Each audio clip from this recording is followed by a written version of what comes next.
I do not know who needs to hear this, but sometimes you have to learn to shut the fuck up.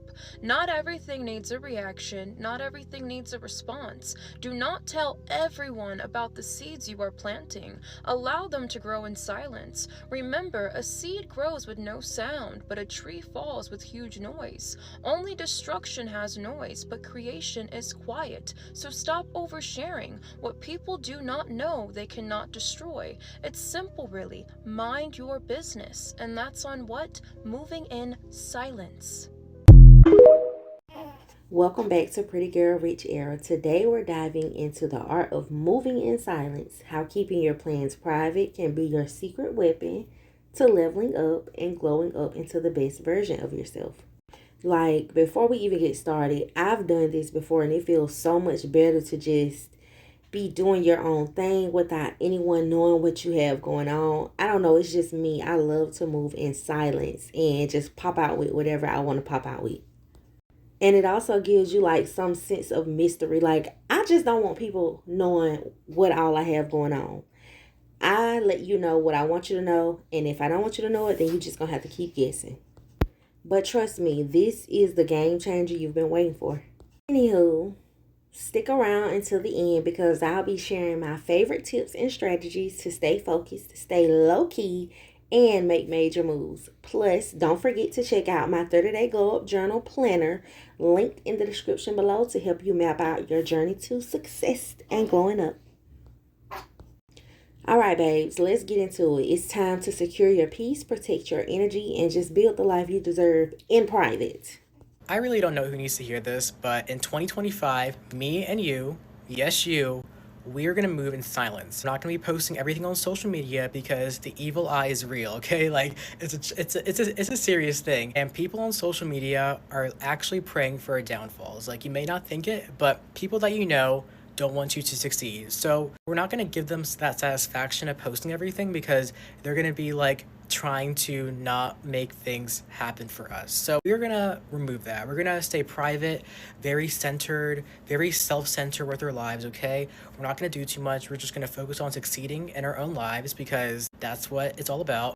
And yeah, we're just gonna be thriving in 2025. Coach Glamazon here. Listen, next year, level up in your silence. Okay? Level up in your silence. Let your success be your noisemaker. If I don't see y'all again until next year, I want to say that we don't want to see no inspirational ass quotes, no none of that, bro. Just do it. Lock in. Do that shit. Don't tell nobody your plans. Pop out silently. Like, grind silently. Just actions all year. Actions all year, bro. Action. This is how you're going to move in silence in 2025 if you post content on social media. I recently posted a TikTok dedicated to moving in silence in 2025, and that video blew up very unexpectedly. I was shocked because it resonated with a lot of people, and I'm just so happy about that. But I did have some comments that were like, Alex, like, how are you going to be moving in silence in 2025 since you post on social media? Well, honestly, there is a little bit of strategy with that, so I want to tell you guys what I personally do, and hopefully what I say might resonate with you, and maybe you can implement my tips. But honestly, like, what I say might not resonate with you entirely. So I think it's really important to figure out your relationship with posting on social media and I guess like the pros and cons that come with that. The biggest tip is you really need to be intentional with what you post and what you consume. With this in mind, I think it's really important to figure out which social media apps you enjoy or like which social media apps you gravitate towards. For me personally, I really do love TikTok. And I kind of love Instagram. It's like a love-hate relationship, but for the most part, TikTok comes first. I just love TikTok because I have a really good community on here. I met so many incredible people on here. So I feel as though TikTok is a place where I can be a little bit more lenient with what things I post. Instagram, on the other hand, is so toxic. I have a bunch of lurkers. People on there are just very mean. No one comments anything. It's honestly insane. So I tend to be a little bit more careful with things I put on there just because Instagram is like a different breed than TikTok. And then for the apps that I just genuinely don't like that I probably will delete in 2025 are like Snapchat, which I just don't even use. Twitter.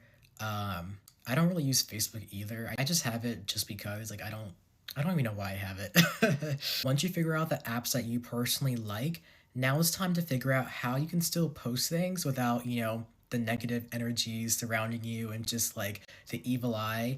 And this is what I do. For Instagram in particular, what I'm gonna do in 2025 is I'm gonna remove a lot of my followers just for people that I don't talk to, lurkers, just all the above. Because honestly, I do think it's a little bit strange having people that you haven't seen or talked to in years still like watching your every move and like just like not even like say anything. So I'm gonna remove those people. I also do have a close friend story where I just post like whatever on that, and everyone on that story are people that I can genuinely trust and that have my best interests at heart. So I tend to post a lot of things on there. And then usually on my story, I will just post like random like generic things. And the same thing kind of goes with TikTok too, but I feel like I have a better relationship with it just because I tend to spend more time on TikTok and I definitely have grown a bigger platform on this. I do think it's important, especially if you're trying to grow a social media page, to be a little bit more real and be a little bit more open. So I typically will try and post things that are a little bit more real and open, but I will always stray away from posting things that are, talking about things that I'm currently doing. I usually will only post things once I have said accomplished that thing. So I know, for example, I posted me doing research at, my job. Like, I only talk about that once I got the job. I didn't like really discuss that when I was applying and stuff like that, just because I don't want all the attention on me in that current moment. And then also too, for my TikTok page, I feel like a lot of people are just more kinder, and I feel like a lot of people are rooting for me on here as opposed to other social media platforms like Instagram. So I, tend to feel a bit better posting these things for my audience just because I feel as though they can relate, and I feel like it kind of builds more trust between me and like my community. I don't feel as opposed to it just because I feel like a lot of people that I know in real life don't follow me on TikTok and vice versa. Like, I don't really follow them.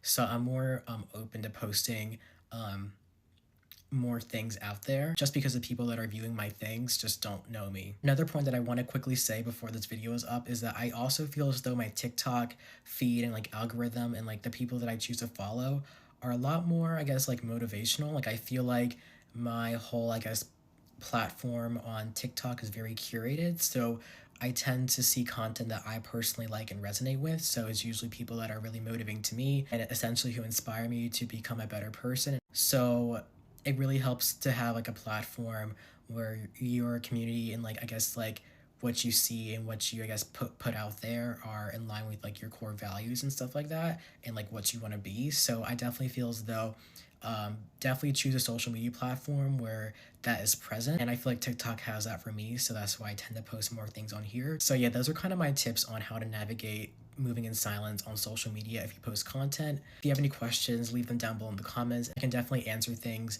in more specificity if needed. But yeah, I hope everyone's 2025 is great and we got this.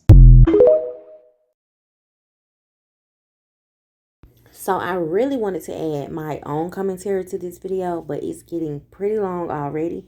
So there's going to be a part 2. Make sure you like, comment, and subscribe so that you can get that video. And stay tuned for what I have in store. Part 2 is going to be more of me talking, but I did find 2 extra videos from some creators that I really think you would enjoy, and you need to hear what they have to say on moving in silence.